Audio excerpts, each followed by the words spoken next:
Lek kapan bar salat ngisake jajalan macak sing mending pupuran rembet-rembet lengo wangi, kaosan singlet. Syukur nganggo rok cekak rodok sriwing-sriwing. Yasinan bubar. Ngono.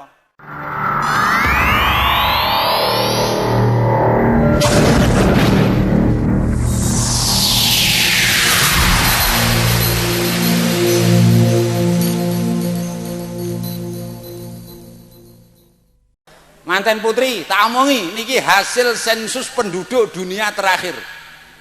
Hasil sensus penduduk dunia terakhir, jumlahe wong lanang kaya baraan kula niki ten donya nggur karek setelone wong putri. Cangkeme kaya iso lho ta ngono. Ngono lho. Artine napa wong lanang iki baraan kula barakane cangkriya iki regane meningkat yo ta ngono. Contone ning RT nggon kula niku 33 omah. Tak etung atkoetan dhewe. Isine iki rondo, rondo, rondo, rondo, rondo. Cethuk dudo wis nomor 9 wis tuwek ora kena nggih apa-apa. Nduk, maksud kula ngeten. Ning jaman wong lanang sing jumlahe kur karek saiki apa neh golek sing soleh, sing ganteng, sing sregep nyambet gawe, sing gelem salat niku rada angel. Jenengan diparingi kanugrahan rejeki karo Gusti Allah Dek Murti. Nggih niku bojo kek bojomu iki ganteng lho kuwi ta ngono.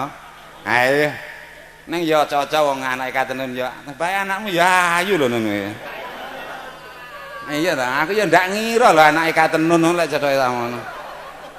Jan tenan arekno nyolong petel tenan dongamu apa nun ngono ta ngono. Ayo mantene wedok klambine sesat ngene tak lem ngene terus atine mongkok. Mulakno sampeyan kudu syukur wong dadi wong wedok sing ayu. Nyun sewu. Halo Bu, assalamualaikum. Aku teko wong wedok, assalamualaikum. Kowe demen ya lek bojomu rabi neh. Dah ampun ndak demen wae. Lek pengin bojomu ora rabi neh sampeyan kudu dadi wong wedok sing ayu. Wong wedok sing ayu aja kur nggih tok ciline 3 perkara. Nomor 1 nyun sewu antasurruka idza nadzarta dawuh Kanjeng Nabi wong wedok sing ayu niku nomor 1 lek disawang kakunge nyenengne. Carane piye Pak Kasanun? Macak. Ngono tak omong ngono. Lah iki ene sing teko. Enten sing teko. Lah nyapa lho iki wong mandak wong wedoke kok kudu nyenengne awang. Nyun sewu. Sebelum dulu ada dosen ilmu jiwa, kula niki dene dosen bahasa Arab. Biyen awal berdirinya Fakultas Tarbiyah kula niki mulang kula ilmu jiwa. Dadi kula niki tau sinau bae wong lanang. Kaya baraan kula kaya baraane manten lanang happy niki uteke dobel 9 ning nafsune namung setunggal. Lelek wong wedok baraan sampeyan niku nafsune 9 kepinginane 9 ning uteke kursi tok ngenyek piye dibuktekne piye nafsune sing 9 ngeten lho Pak. Wong wedok iki mandak nyang mantenan ngene iki kok roh gelangi gedine kancane iki gedhi ngono geger teko ngomah ngajak adol wedhus. Lah kok nang mantenan kok roh srandale kancane anyar, tase kancane anyar. Halah wis pengin tuku nggih mboten.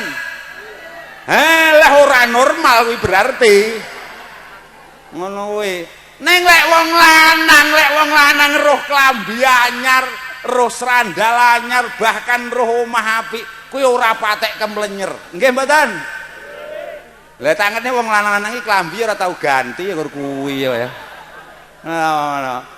Lah wong lanang niku kaya barane manten kakung niki nafsune sitok niku nafsu ten nggene wong putri. Nyun pangapunten sepindah malih kula nyun pangapunten. Wong lanang iki ora kitang sepuh apa neh jek enom. Halah kuwi mbok sing kaya ngopo lek ngene wong wedok ayu sik demen. Sapa mung ora kuwi? Ora normal kowe ndang priksa. Matane roh jathil lek mlorok ora kedhep arena. Yo, yo. Mana nyun sewu ibu-ibu sedaya sing sregep macak nggih. Nggih. Ngono, lek perkara macak lek manten anyar ora usah diwarai. Lah tapi wong aku iki kerep liwat ketro. Apa nek kok wis anak iki metu loro, gedine metu telu. Biyuh, biyuh. Apa nek kok wis usum panen. Alah, alah rambutnya sampai kaya undung. Lah sok-soke kotang lho, jenenge kotang lho. 35 dina sok-sok ya lali ora kekumbah barang. Lah ngono wong lanang kok kon kerasan ning omah. Lah kalau wong ya teko nyekiki saya kaya. Nah ngono lho, nek nyuwun pangapunten sami macak nggih Bu nggih. Kapan Pak Kasanun lek macak lek miturun jeneng Nabi bar salat ngisa. Wis to jajalan. Lek kapan bar salat ngisae jajalan macak sing mending pupuran rembet-rembet lengo wangi, kaosan singlet. Syukur nganggo rok cekak rodok sriwing-sriwing. Yasinan bubar. Ngono. Makane manten putri nduk anak oleh akeh, gayan oleh repot ning aja nganti lali lek ngopeni awake. Kula dongakne awet ayu. Allahumma anak aku biyen ya ngono. Lah piye lho? Yo, lek biyene jaman tak rabi bojoku lek karo Sahrini saiki sik ayu bojoku jaman semono.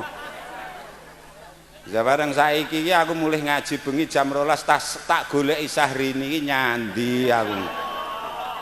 Yo lah kok malih dadi sak amben bek aku. Aja kok omongne bojoku lho, awas lho lek ngomong.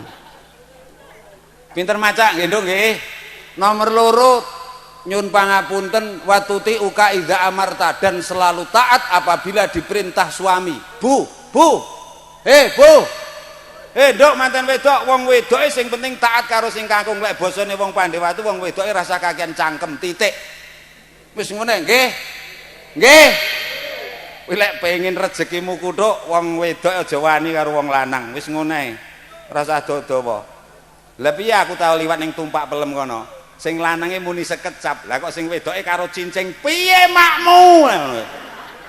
Lah kuwi marai wedhus bolak-balik mendem ra ngono kuwi ngedone rezeki. Mlana nyun sewu taat kalih kakunge. Sing nomor terakhir nyun pangapunten wa tahfazu ghaibataka fi nafsiya wa malikan. Jaga awak karo jaga bondo rikala wong kakung ora ning dalem. Itu yang paling berat. Sing paling berat jaga awak. Lek nganti enten wong putri gelem karo wong lanang liya dirungokne kupinge bedoan. Halo, assalamualaikum. Kok eneng wong wedok gelem nyang wong lanang liya ngehne awake nyang wong lanang liya sing ngudu bojone ambune swarga mawon ora oleh. Alah padha kowe ya tak omong iki. Mau tak omong wis to ora dirungokne kuwi bedoan. Kok ngantek pengin pomo paribasane kok gelem karo wong lanang liya, kok pengin roh swarga ngono nginceng nek diculek karo malaikat matamu kowe. Ngono ta mono. Konangan RT didenda wedi rong trek nek cilaka kowe piye. Pun ngoten mawon, Nduk, dijaga awake nggih. Sak warai saiki ganti nomor WA, ganti nomor HP. Mulai sore iki. Nyapa Pak Kasanun pacar lawas ben aja iso ngubungi ngono tak carane ngono.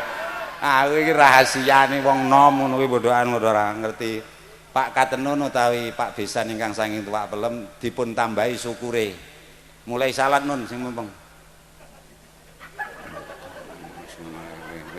Syukur matur nuwun.